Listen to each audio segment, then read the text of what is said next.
Hello everyone, and welcome to my EastEnders Media News channel. I hope everyone is having a wonderful day. Before we begin, please hit the subscribe button and give this video a thumbs up. Fans of EastEnders have speculated about Nadine's next move since she singled out Jay Brown.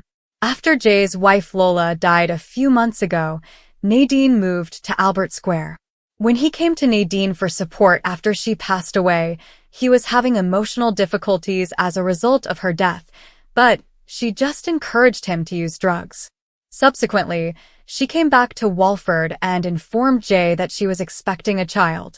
When it was later discovered that Nadine was not actually pregnant and was instead attempting to extract money from Jay, she had informed him that she was expecting his kid. There has been a significant turn in Nadine's story, and they believe her aim is even more evil than initially believed. One admirer remarked, "Does anyone else think it might come out that Nadine watched Lola's YouTube videos and purposefully made herself look like Lola, planning to bump into Jay in order to eventually get money off him? Would be a more ominous turn, but still preferable to the plot as it stands," said one, and another said, "Hopefully not. The idea that Nadine is finally gone makes me very glad. Jay was merely one of many customers. One of her clients was even brought to the Vic Plus tested it on with PC Plod, a third person mentioned, and a fourth person wrote. Personally, I don't believe that. Jay was, in my opinion, just an easy target. After this, I don't suppose we will see her again." The BBC soap opera star Jamie Borthwick, who portrays Jay, has disclosed that his character is eager to move on from what transpired with Lola. Everyone is aware that Jay, as Perry Fenwick refers to him, is a good man.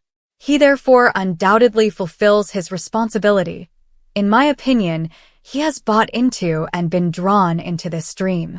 He is all for it and responds positively when needed since he is a decent man, he said, adding that he has no reason to doubt it. He really is a bit of a scatterbrain.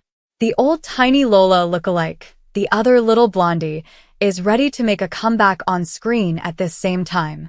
It's a little bit scattered right now, but with everything going on, including Nadine's comeback and the Oppenheimer bomb she drops, the marathon has kind of taken a backseat.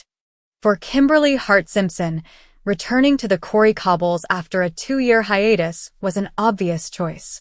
She also adores how her character Nikki Wheatley has developed into an outreach worker who supports women in need from a single mother struggling to make ends meet. For the first time since making a comeback to the program, Kimberly, a former Hollyoaks cast member, speaks. "She's a powerful woman. She has my utmost regard. She owns her past and is unabashedly herself. It's celebrated to some extent. The fact that she worked as a prostitute is not a bad thing. How wonderful that a soap opera can depict a woman who works as a prostitute as an outreach worker, elevating her above denigration." According to Kimberly, Nikki was brought back clean of any bad habits, like alcoholism. Her only goal was to attempt to care for her daughter. That seems to ring true for a lot of people in my field as well. For Kimberly, now 36, landing a role on Coronation Street in 2020 after 10 years of trying was more than a dream come true. It also meant that she had granted her 63-year-old father, a devoted Corey fan, his final request in 2007. "Just do me a favor and get in Corey, love," were his final words to her before he passed away from cancer. "I was determined to get on because of what it meant to my dad and his request," stated Kimberly, who grew up watching the soap opera. She states, "I've applied for a lot of roles over the years, including Shopper Number 2, but it's been a long haul to get on the program. Rejection for something you truly want weighs heavily. Therefore, I said yes without hesitation when requested to return." Nikki has returned to Weatherfield in order to support his friend Daniel Osborne, Rob Mallard, who is being investigated in connection with Lauren Bolton's, Kate Fitton, disappearance. Daniel believes Nikki could be able to assist in learning more about Lauren from the homeless females she helps. In 2022, Kimberly's character vanished from Corey. There was no exit storyline when Nikki last visited. She was just dropped off in a taxi at home, the woman claims. I therefore assumed that she had gone to have a drink. In my mind, Corey was never finished. It was simply a duh. I was therefore going to always say yes when they asked me to return with this tale. Kimberly remembers how her life abruptly changed in 2020 as she was sewing costumes for a Cinderella performance in St. Helens, Merseyside, when she received a phone informing her that she had been cast in the show. She returned there in 2022 to portray Cinders.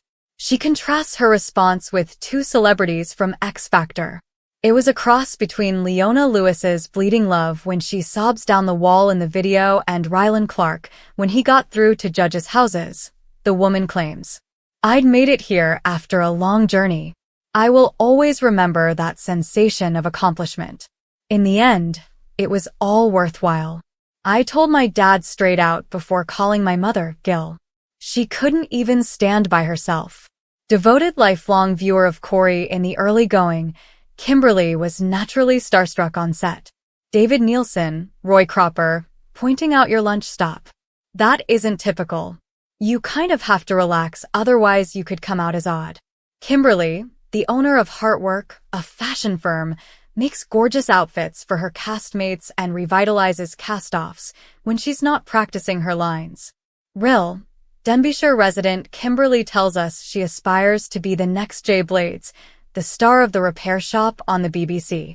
I see something that's dead and going to end up in a landfill, and I feel the urge to bring it back to life. The woman adds, I have sympathy for objects because I believe they have hearts and minds. That's the reason my house is a little disorganized. Similar to Jay Blade's repair shop, but not quite as amazing, is my studio. I would love to collaborate with him. I adore him. I'm loving how much happiness and pleasure it brings me to post my upcycling films on Instagram. I've developed this new skill of transforming apparel into interiors. It's an uncharted territory. Kimberly has also created mementos from friends' belongings that once belonged to departed loved ones. I create mementos out of old clothing, like pillows, so they can live in their home. Kimberly claimed to be pansexual, attracted to anyone regardless of their gender identity, when she tried to find love on celebs, go dating after leaving Corey. She lost her Aunt Patricia to cancer in March. Regarding how long she will be back on Corey, Kimberly is still being vague. She would love to be the face of a TV show and has aspirations to present. We're talking about doing a Jay Blades kind of thing, she states. However, it would be a very lovely life if all I did was live on Coronation Street for the rest of my days. Thanks for watching if you like this video, so please don't forget to subscribe to my channel and don't miss any updates.